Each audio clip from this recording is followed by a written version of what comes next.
happy to be here today with my brothers and sisters from the public sector as well. Jim Jerkin from AFL-CIO, the membership and leadership over here to my left. It's a great showing of strength. The AFL-CIO is united once again.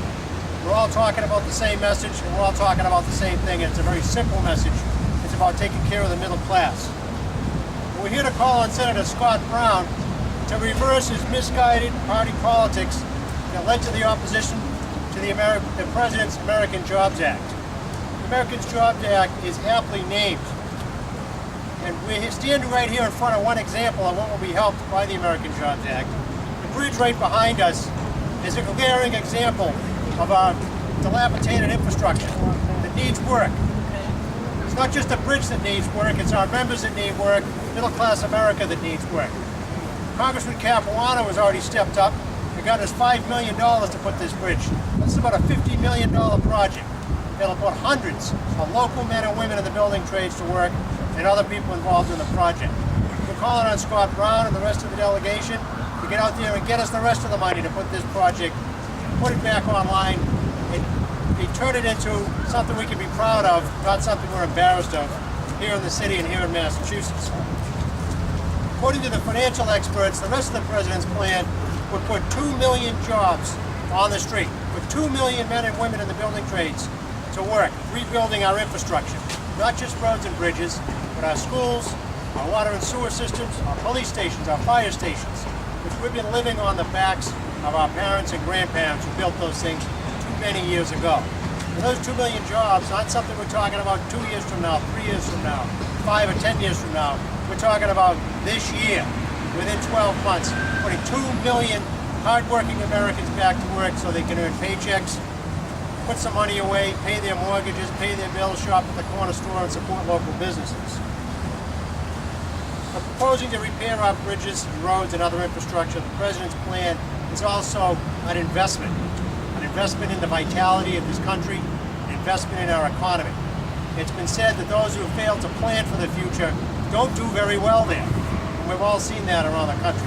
I had the opportunity to talk to Vice President Biden about 2 weeks ago, and he talked about landing in an airport in China. And he said it was nicer than any airport he's seen in the United States of America.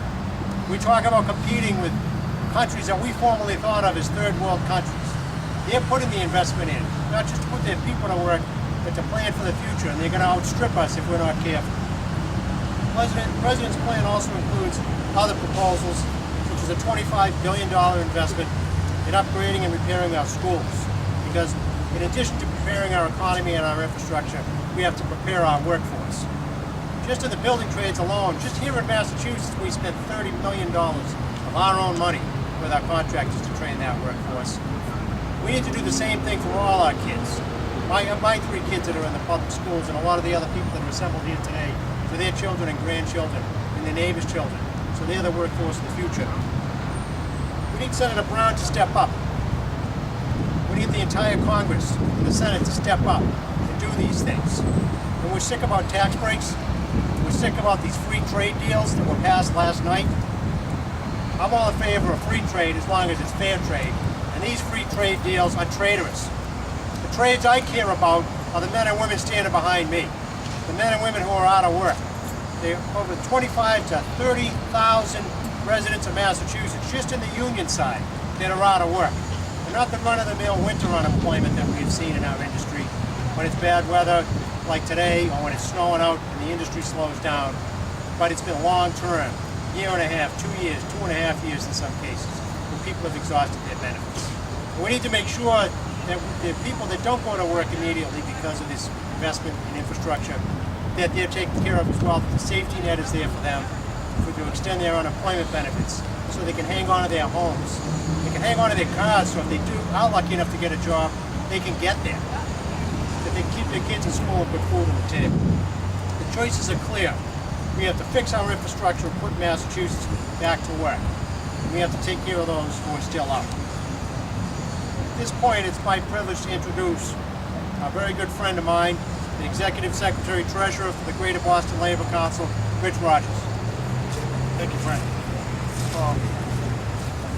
My name is Rich Rogers. I'm the Principal Officer of the Greater Boston Labor Council. We're the regional arm of the AFL-CIO, 154 union strong. I joined Frank in calling on Senator Brown to set aside partisan politics and do what's right for the people of Massachusetts. Our infrastructure is crumbling. I happen to be a Charlestown resident, and this has been gridlock over there for years now. We know Congressman Capilano's tried to put funding through, but this is an example of 500 bridges in Massachusetts that have fallen down. This bill is important for other reasons too. We have 10% unemployment in this country, and the real employment rate for blue-collar workers is 20%. People have given up. They're not looking for work anymore. The unemployment statistics actually don't reflect the real damage in this country. It's twice what the 10% is. There's parts of this bill that will help teachers, firefighters, and public employees like my brothers and sisters from AFSCME to keep their jobs, because we all know states' finances are under duress because of the fiscal crisis, and there's ways to keep people working. America is absolutely heading in the wrong direction, and it's time that Senator Brown steps up and does the right thing for the people of Massachusetts to put people back to work.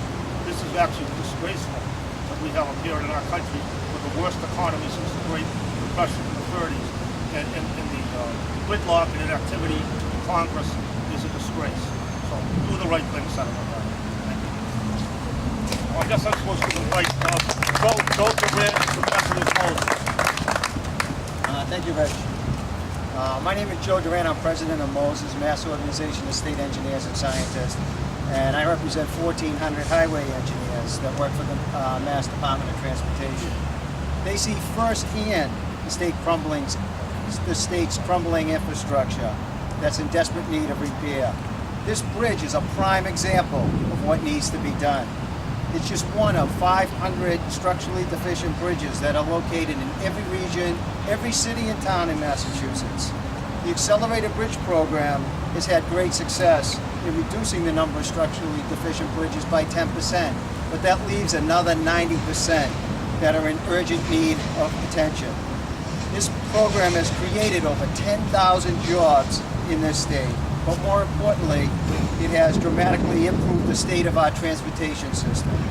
We need to expand this program to improve the condition of our roadways and put Massachusetts citizens back to work. Thank you.